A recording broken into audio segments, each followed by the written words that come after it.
এক যে আছে খাবারে আজ থাকছে বাঙালির প্রিয় মিষ্টি পান্তুয়া। পান্তুয়া হলো এমন একটা মিষ্টি যা রসগোল্লার মতন রসে ডুবিয়ে তৈরি হয়।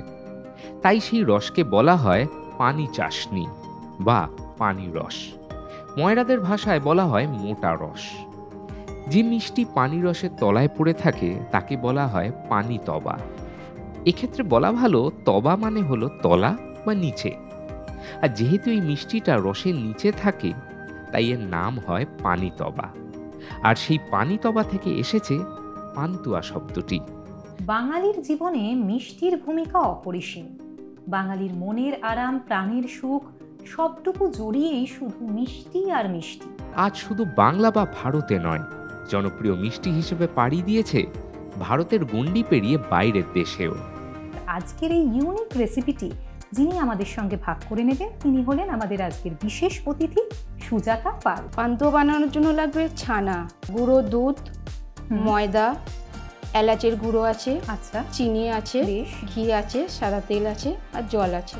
বাহ, মানে একদম কিছু উপকরণ দিয়ে আমরা কিন্তু আমাদের যে প্রিয় মিষ্টি আমরা বলি না কথায় কথায় পান্তুয়া খাবো, সেই পান্তুয়া আজকে তৈরি হবে কিন্তু একদম সহজ সরল এবং হাতের কাছে থাকা কিছু উপকরণ দিয়ে।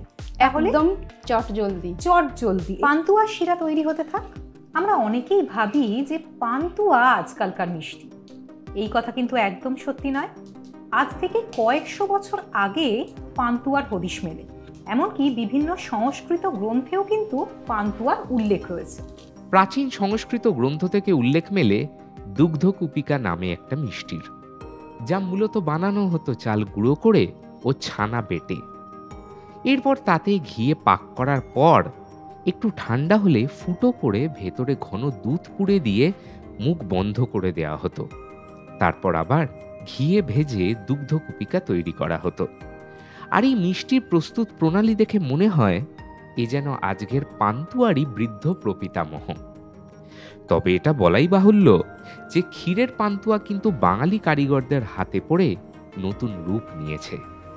আর সেই নতুন রূপের নতুন স্বাদ মন জয় করেছে সকলের। জোর কদমে তৈরি হচ্ছে পান্তুয়া। তেল গরম হয়ে গেছে, এবার তুমি বলগুলো এবার তেলের মধ্যে এক এক করে দিয়ে দেবে। পান্তুয়া আর ল্যাংচা অনেকেই গুলিয়ে ফেলে, মানে অনেকেই ভাবে পান্তুয়া আর ল্যাংচা বোধহয় একই জিনিস, কিন্তু এই দুইয়ের মধ্যে রয়েছে বিস্তর তফাৎ। সে কথা কি জানা আছে? পান্তুয়া তৈরি হয় ক্ষীর দিয়ে, আর লেডিকেনি তৈরি করা হয় মূলত ছানা দিয়ে। এমনকি লেডিকেনি একটু লালচে করে ভাজা হয় এবং এর রসটাও হয় পাতলা। অন্যদিকে দেখতে গেলে পান্তুয়া হয় একটু কালো, কারণ এটা তো কালো করেই ভাজা হয়, অর্থাৎ কড়া করে ভাজা হয়। শুধু তাই নয়, লেডিকেনির ভেতরটা হয় একটু ফাঁপা, রসে টইটম্বুর, এবং এর ভেতরে একটি এলাচ দেওয়া থাকে। তাই প্রকৃত মিষ্টি প্রেমীদের কাছে খুব সহজেই বুঝে ফেলা সম্ভব কোনটা পান্তুয়া আর কোনটা লেডিকেনি। দিদি, পান্তুয়া ভাজা কি হয়ে গেছে? হ্যাঁ, হয়ে গেছে।